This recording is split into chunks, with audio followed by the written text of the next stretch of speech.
Like Teddy Gray on stuff, Whooshy gives a proper reaction. And now for something completely different. Hey, what is good, my Indian brothers and sisters? My name is Teddy Gray. Welcome to the channel, or welcome back if you've seen me before. Recently, I did a reaction to the DHURANDHAR movie trailer. जिस तरह हमने इसके जिस्म पे इतने छोटे-छोटे से सुराख बनाए हैं ना, इससे बदतर हालत करूंगा मैं उस मुल्क की. And so many people were saying, now you've seen the trailer, you need to watch the film. Nobody told me that it was 3 hours long, but I watched it, okay? This film was incredible. To show you how incredible it was, whilst I was watching it, I made notes, bro. I made notes about the whole thing. So I have here the opening scene from chapter 1. It kind of displayed the difference between defense and attack for me. The Indian intelligence officer, was his name AJ? Was it Ajay? AJ? He says, we have to get it right every time. These bastards only have to get it right once. But these bastards have to get it right just once. That was one of my favorite characters. AJ was one of my favorite characters, just because he had to remain so calm, especially through the whole thing as well, knowing what he knew. Because when people were giving him intelligence, he was trying to act like, yeah, we can't do anything with this. Meanwhile, they are doing something with it. Do you know what I mean? It was really, really good. That first scene, I didn't realize that within the first 5 minutes, I was going to see that, you know? And you know which part I'm on about if you've seen the film. On the plane with the guy and the knife and the... I didn't think I was going to see that. I also, oh God, I'm not even Indian. And it riled me up seeing that Pakistani bloke be like, he said, they once called your land the golden bird.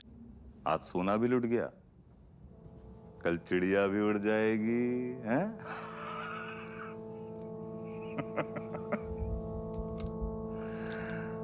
And we've stolen all the gold.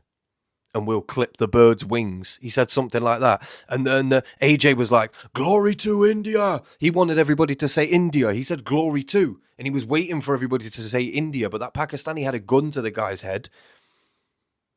Like, if anybody says glory to India, we'll kill everybody in here type energy. Do you know what I mean? What? They really don't like you guys. And I know that this was based on a true story. And they did interlay like a lot of news footage with it. So if anybody can give me any information as to what really happened, or if there's a video where I can find out what happened, that would be amazing. I had the entrance song for DHURANDHAR was really cool.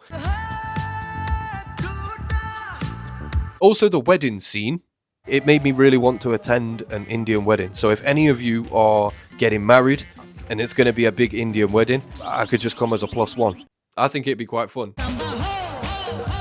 The actor who plays Rayman, is it Decate? He was my favorite. He was my favorite actor from the whole thing, was Rayman.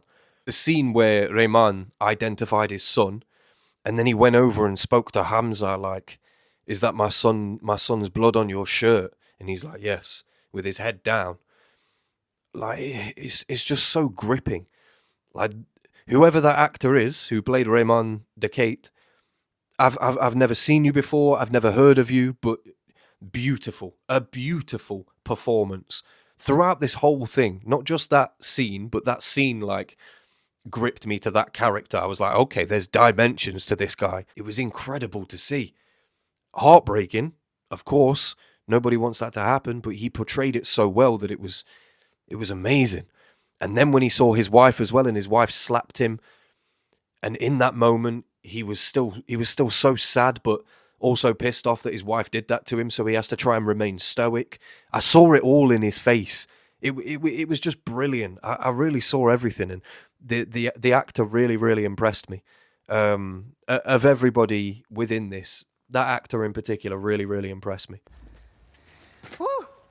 Oh, a question for Indians. Why were those people whipping themselves in the street? I didn't really understand that, because they had like several whips, like whip. Is that like a repenting thing? Is Is that a normal? Are they doing that because they're criminals? I had a lot of questions about that, but obviously there were no Indians present, so I couldn't ask them. This was before I found out his name. I put the way that the political pig, the way that the political pig said 7 years was funny. I think his name was Jamil. But the way that he said 7 years was quite funny. I loved the calmness of the Jinn, the police officer character. I forgot his name. Chowdhury Aslam. That was his name, Chowdhury Aslam. Because the big bald guy said once the devil and a jinn had sex. 9 months later, Chowdhury Aslam was born. I like that line, and we saw that in the trailer as well. But to see it in the film was good. Can we talk about the Mumbai terror attack? That scene is honestly one of the most chilling things I've seen in recent memory in cinema. One of the most chilling things I've seen, because those terrorists were sat around watching that Mumbai terror attack on the news like it was the Super Bowl.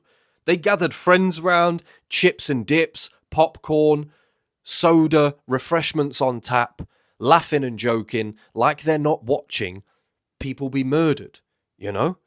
It was insane. I even put in here, I got shivers just now when it showed Hamza in an empty field with blood on his hands. The close-up shots are so emotional.